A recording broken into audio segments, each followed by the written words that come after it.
오늘은 인권을 존중하라, 인권을 존중하라 이런 제목으로 말씀을 상고합니다. 이제 하나님께서 십계명을 이스라엘 백성들에게 먼저 주셨죠.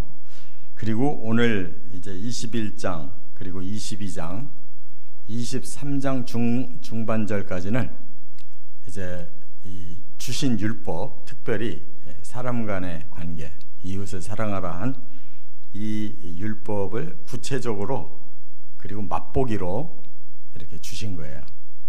그래서 십계명을 이제 이해하도록 백성들이 이제 실질적인 문제를 가지고 하나님이 이런 자들은 죽여라, 또 이런 자들은 또 이렇게 배상을 해라, 이런 관계를 이렇게 맛보기로 21장, 22장, 23장 중간까지 이렇게 보여주시고, 구체적인 내용은 이제 레위기, 또 신명기, 민수기 요런 데에 이제 그 십계명을 좀 더 잘게 쪼개면 613가지가 나와요. 그래서 출애굽기, 레위기, 민수기, 신명기 요 네 권에서 십계명을 더 확실하게 설명하기 위해서 잘게 쪼개가지고 전부 613가지 법이 만들어진 거예요. 그것이 이제 구약의 그 핵심 법이 되는 것입니다. 율법이 되는 거예요. 오늘은 이제 맛보기만 몇 가지 이렇게 23장 중간까지 말씀하고 있어요. 그래서 뭘 얘기하고 있느냐? 사람을 존중하라는 것이 바로 인권이거든요. 사람에게는 인권이 있다는 거예요. 사람다운 하나님이 이렇게 귀하게 지은 인권이 있는데 그것을 최대한 살려줘야 된다는 거예요. 그게 이웃 사랑이라는 거죠. 제가 그래서 그 이웃 사랑의 그 계명 6가지 가지고 존중하라, 존중하라 이렇게 가르쳤잖아요. 그 존중이 바로 인권을 말하는 거예요. 사람에게 주신 권리가 있어요. 다른 존재하고는 아주 독특하게 사람을 향해서 하나님이 굉장히 존중하고 있다, 그 말이에요. 그래서 존중을 받아야 되는데 못 받는 경우가 있죠. 그게 종들이에요. 이 사람의 세계는 조금 더 똑똑한 사람이 있고 모자란 사람이 있고, 부한 사람이 있고 가난한 사람이 있고, 높은 사람이 있고 낮은 사람이 있고, 이러다 보니까 뭔가 가진 자들, 능력 있는 자들이 약한 자를 찍어 누르잖아요. 이게 인권을 굉장히 무시하는 일이잖아요. 그래서 종의 인권을 꼭 생각해 줘야 된다라는 것을 이렇게 말씀하고 있고, 또 하나는 부모라든지 이렇게 또 사람을 경멸하면 안 될 이러한 조건을 또 이렇게 제시하고 있고, 또 하나는 사람 간에 이제 폭행 사건이 일어났을 때 어떻게 그걸 질서 있게 처리해 줘야 되느냐, 이게 다 인권이란 말이에요. 그래서 그것을 크게 3가지로 살펴봅니다. 첫째, 1절부터 11절까지는 종의 인권을 존중하라는 거였는데, 여기 2절에 그렇게 시작했어요. 네가 히브리 종을 사면 그는 6대 동안 섬길 것이요 7째 해에는 몸값을 물지 않고 나가 자유인이 될 것이며, 2절에 그렇게 말씀했죠. 히브리 종을 샀다라는 것은 같은 민족을 말하는 거예요. 주인이든 종이든 다 너희가 히브리인이다. 하나님이 강을 건너서 이렇게 구원을 시킨 자들. 그러면 사람 간에 높낮이가 있어도 하나님 눈으로는 똑같다는 거예요. 주인이나 종이나 똑같이 하나님 백성이에요. 그렇다면 너희들도 현실적으로는 주인과 종의 관계지만 최대한 종의 인권을 높여줘야 된다, 그런 뜻이에요. 그래서 6년 동안만 종살이를 하게 해요. 제 7년이 되면 풀어줘야 돼요. 자유인으로 돌아가야 된다, 그 말이에요. 이렇게 우리가 하나님이 7일 사이클 가지고 6일 일하고 하루 쉬라고 한 것처럼 종도 자기 스스로 부족해서 종이 됐지만 그의 인권을 언제까지나 묶으면 안 된다. 6년 부려먹었으면 7년째 자유인으로 돌려줘라. 이렇게 말씀한 거예요. 그러니까 이것도 안식의 원리잖아요. 종도 안식해야 된다는 거예요. 그래서 돈이 없어서 팔렸다 할지라도 권리를 6년까지만 권리를 갖고 그 이후에 권리 없다 이거예요. 최대한 6년 부려먹었으면 이제 그 사람 나머지는 다 탕감해 줘야 되는 거예요. 이거 얼마나 멋있어요. 지금 이렇게 사람들이 이렇게 산다면 서로 살다 보면 서로 종이 될 수가 있잖아요. 망하면 남의 집에 들어가야지 어떡하겠어요. 또 머리가 부족해서 뭔가 사회생활을 제대로 할 수 없으면 할 수 없잖아요. 먹고 살려면. 그래도 하나님은 기본을 딱 깔아놓고 6년간만 고생하면 제 7년째 너는 처음 하나님이 주신 그 사람의 권리를 다시 되찾는다는 거예요. 하나님이 준다는데, 하나님이 주신 것을 회복시켜 준다는데 누가 그거 반대할 수 있어요? 이게 바로 하나님의 멋있는 법이란 말이에요. 자, 그런데 상황이 달라질 때가 있어요. 총각으로 들어왔어요. 근데 나이가 들다 보니까 결혼을 하게 됐어요. 남종과 여종이 결혼을 했을 때 자기들끼리 자유연애를 했단 말이에요. 그럴 때는 6년 동안 이제 아내가 생겼고 자식이 생겼잖아요. 그러면 나갈 때 다 데리고 나갈 권리가 있다는 거예요. 그런데 그게 아니라 주인이 저 사람이 아내가 없으니 내가 한 사람 묶어줘야 되겠다 해서 주인이 그 여종을 줬어요. 그럴 때는 6년 지나고 나갈 때 자기만 자유를 얻지 여종은 주인의 소유였기 때문에 같이 내보내지 않는다 그랬어요. 그러니까 무조건 한쪽 편만 계속 드는 건 아니에요. 하나님이. 그래서 질서를 자기들 것이었다면 자기들끼리는 다 권리를 찾지만 주인이 붙여줬다면 다시 주인께로 돌아가게 하라는 거예요. 그래서 어떻게 사람이 비록 주인이 붙여줬다 할지라도 6년 살고 나니까 가족이 생기고 너무 사랑하는데 어떻게 나만 나가란 말입니까? 나 못 나갑니다. 그러면 너 다시 계약서 써. 너는 이 아내와 자식과 여기서 살겠다라고 하는 계약서를 새로 쓰고 너는 종으로 살아. 그거예요. 그러니까 모든 권리를 다 마음대로 누리는 건 아니다.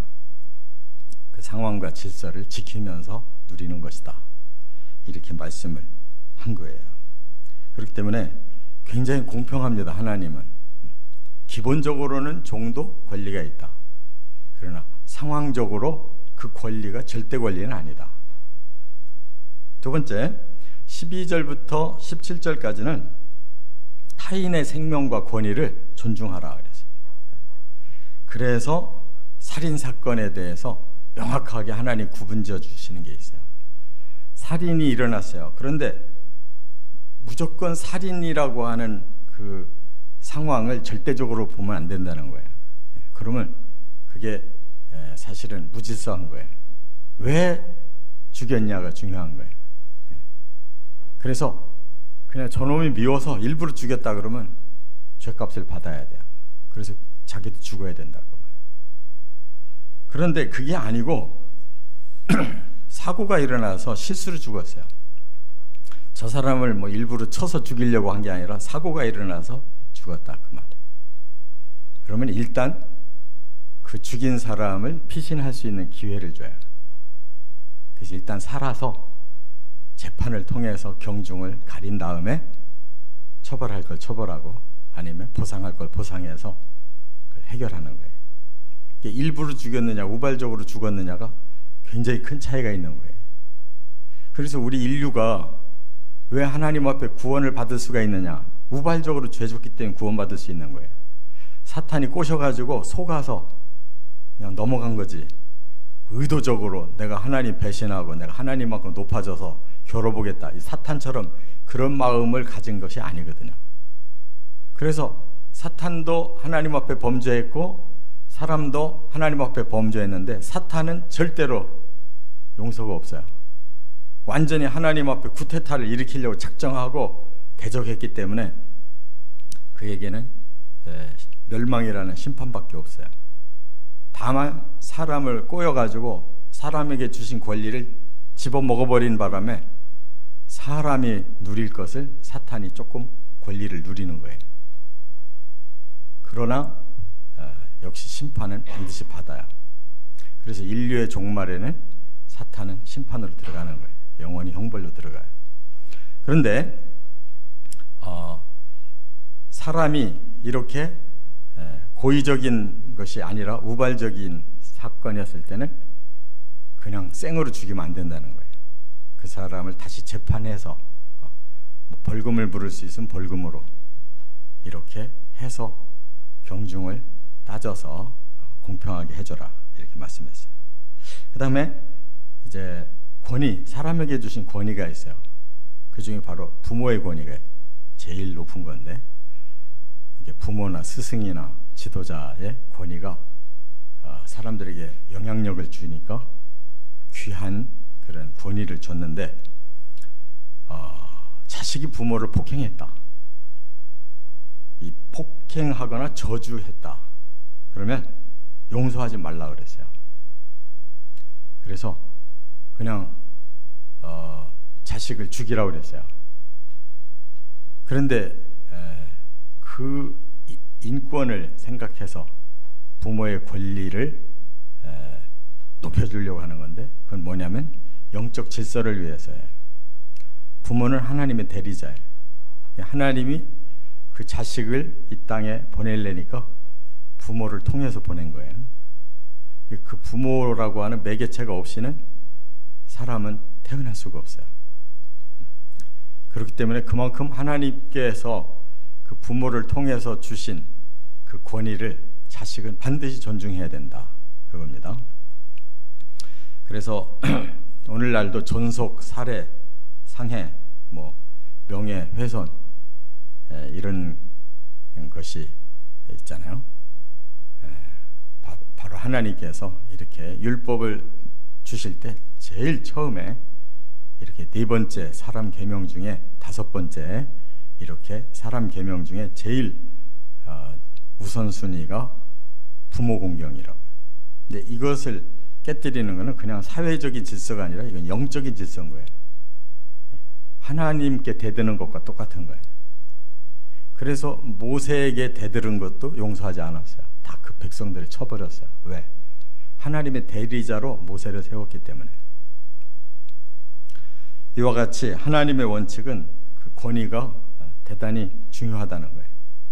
이 세상에 가정을 이루고 사회를 이루고 또 교회 공동체를 이루는데 이 권위가 대단히 중요하다는 것을 인정하셨고, 또 하나는 이제 사람을 납치했다. 어떤 목적이 있어서 사람을 억지로 훔쳐갔어요. 이럴 경우에는 그 존엄성을 해치는 일이기 때문에 죽여라 그랬어요. 납치는 그 사람의 생명을 해친 것과 똑같이 받아들였어요. 그래서 사람을 함부로 억류하는 거, 그거는 아주 큰 범죄라는 거예요. 하나님은 그 사람을 죽이지 않았다 할지라도 일방적으로 납치를 해서 그 가정에서 그를 떼어서 어디론가 그를 감춰버렸다. 이거는 사람으로서 가장 인권을 해치는 행위예요. 그래서 그들은 그 값으로 매길 수 없는, 그러니까 왜 납치했냐면 주로 돈 받으려고 납치한 거거든요. 근데 사람의 생명이, 사람의 인권이 어떻게 돈으로 그게 비교가 되냐 이거예요. 그래서 죽이라고 그랬어요, 납치한 자를. 이처럼 하나님의 주권을 그렇게 말하자면 함부로 하는 자들, 부모에 대한 것이나 사람의 인권을 돈으로 이렇게 대체하려고 하는 자들 용서치 말라고 말씀했습니다. 그 다음에 세 번째, 이제 18절부터 36절까지 보면 타인의 신체도 존중하라는 거예요. 몸을 해치는 거, 이게 폭행 사건이죠. 사람끼리 싸웠어요. 그래서 몸을 상하게 했어요. 그러면 어떻게 배상해야 되느냐? 바로 몸은 몸으로, 이는 이로, 눈은 눈으로, 손은 손으로, 다리는 다리로 보상해 줘야 돼요. 그러니까 보상이 안 될 때는 지 거를 그냥 잘라야 되는 거예요. 이렇게 무섭게 타인의 신체를 손상하면 안 된다고 말씀한 것은, 사람을 하나님이 사랑하는 것은 영혼만 사랑하는 게 아니에요. 잘 생각하셔야 돼요. 천국 가면 우리 사람의 몸이 다 회복되는 거예요. 여러분들 한 사람 한 사람의 개체를 하나님 중요하게 여겨요. 이 광 목사의 이 몸이 전 인류의 딱 한 사람이에요. 쌍둥이도 똑같은 존재가. 그러니까 우리 개체 한 사람 한 사람이 우리의 개개인의 영과 혼과 몸이 엄청나게 중요한 거예요. 그래서 자기가 자기를 죽이는 것도 용서를 못 받는 거예요. 자살도 안 되는 건데 더구나 남의 생명을 죽이고 남의 몸을 해쳤다. 그대로 보상해 줘야 된다는 거예요. 그러니까 남의 이를 부러뜨렸으면 네 이도 뽑아야 된다는 거예요. 그건 무서워서 못하죠. 왜? 그만큼 상대를 생각해야 되니까. 내 이빨이나 상대 이빨이나 똑같은 거예요. 값어치가. 상대 이빨은 부질러도 괜찮고 내 이빨은 안 된다. 그거는 우월주의지. 하나님은 똑같이 본다는 거예요. 그래서 타인의 이빨을 해치면 네 이빨도 해쳐야 된다는 거예요. 그래서 무서워서 이 보복법은 무서운 법이에요. 그래서 예수님은 결국은 원수를 사랑하라고 가르쳐요. 원수를 사랑하라. 여기서 원수는 사탄을 지칭하는 원수가 아니에요. 사람 간에 그 정도 미움의 관계가 됐다 할지라도 용서하는 수밖에 없다는 거예요. 율법은 용서가 아닙니다. 복수하라는 거예요. 복수. 그래서 사람이 무서워서, 법이 무서워서 못하게 만들었는데, 예수님은 사랑을 몸소 보여주시고 희생의 사랑을 십자가로 몸소 보여주시고, 너희도 이와 같이 남 용서해라. 차라리 네가 희생할 수 있으면 희생해라.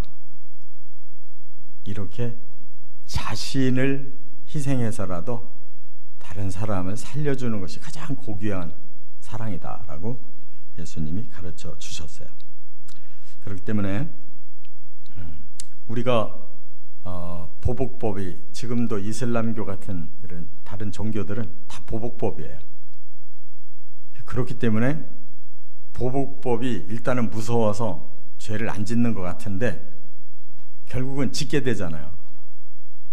짓게 돼요. 결국은 사람 완전하지 않으니까 자꾸 죄를 짓거든요. 그러고 나면 어떻게 돼요? 이 보복법이 양쪽으로 다 살아나요. 이 사람을 죽였는데 이 사람의 자손이 또 이 사람을 또 죽이고, 서로 자손들이 대대로 내려가면서 서로 보복을 해요. 그게 법이기 때문에. 그래서 아주 그 집안이 무서운 거예요. 나중에는 개인이 무서운 게 아니라 집단들이 무서워요. 왜냐하면 이 집단과 저 집단이 원수가 돼버렸거든요. 자자손손 유언을 한다고요. 저 집을 반드시 보복해라. 그러다 보니까 사람들이 자꾸 두려워서 멀리 떨어지는 거예요. 종족이 계속 멀리 떨어져요. 그러면 결국은 불행해지는 거죠.